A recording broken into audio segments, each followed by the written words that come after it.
What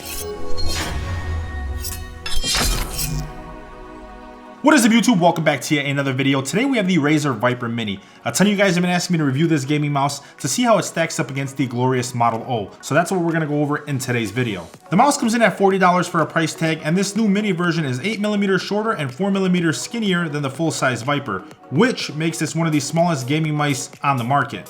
Now, size isn't the only thing about the Viper Mini that's new. You also get an incredibly light 61 grams to add to the spec sheet in terms of weight, which makes it perfect for first-person shooters. For specs, you get a 1 millisecond, 1000 Hz polling rate with 6 programmable buttons that sport 2 customizable LED zones. The cable comes in at over 6 feet in length and is a direct descendant to the full-size Viper. Like the Huntsman Mini, Razer listened to their fan base when they asked for a smaller gaming mouse, and Razer definitely delivered on that request. For comfort and design, the Viper Mini is the lightest mouse that Razer has ever created. It's perfect for smaller hands that are looking for fast, accurate movements at those lower CPI settings. Comparing it to my glorious Model O, this Viper Mini is significantly smaller at almost the same weight. With that being said, however you feel necessary in terms of grip will work with this gaming mouse. Razer is definitely known for their aesthetics, and that doesn't stop with the Viper Mini. The logo is imprinted nicely on the matte black finish of the lightweight plastic design that has a touch of gloss that divide the buttons from the palm rest. Next to the palm rest on the left side is where you get your 2 buttons that sit flush with the rest of the mouse. Getting back into RGB zones, you get one on the bottom under the Razer logo and the other one lit up on the logo itself on the palm of the mouse. Like the rest of the Razer lineup, you get full support from the Razer Synapse software, where you can create those configuration profiles and macros. You can customize the 5 presets and also play with the lighting until you get the color you desire for this mouse. Now, the mouse doesn't have grips on the sides, which will make it susceptible to sliding. It is comfortable, but it's definitely not as comfortable as the regular Viper and the glorious Model O. Now, the mouse is ambidextrous. You guys can go ahead and use it with whichever hand. However, when I look at it up here in the game room next to the Final Mouse Ninja that I have, it does look sort of bland, and it doesn't look as cool as the Final Mouse Ninja does. Not to mention, it doesn't feel as comfortable as this gaming mouse either.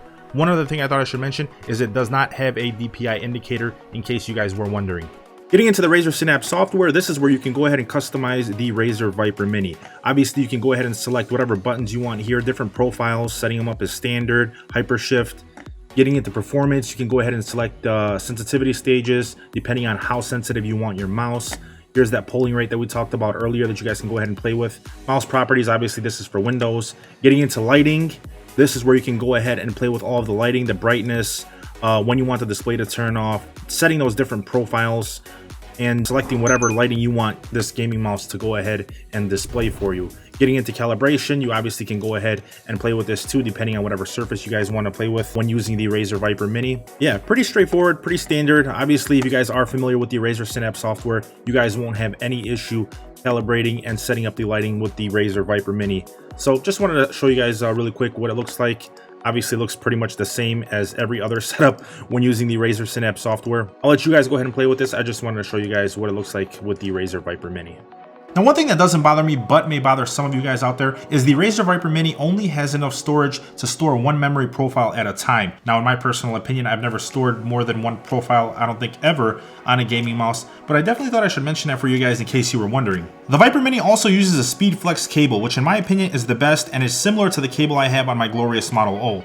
I realized over the years that this style tends to not kink and get tangled as much as other cables out in the market. The style of the buttons is definitely marked for first-person shooters out there with its simple 6-button layout. Those of you looking for a smaller, more accurate mouse that love to play CSGO, I feel like this is the answer for you if you feel the glorious Model O and the regular size Viper gaming mouse is a bit too much for you.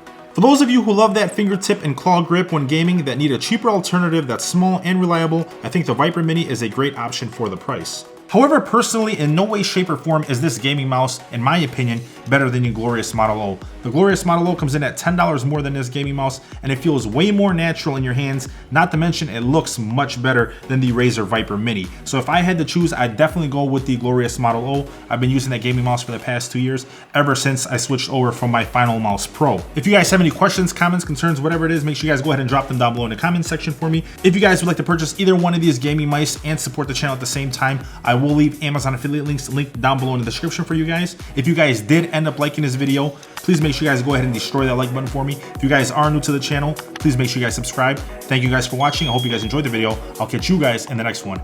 Peace.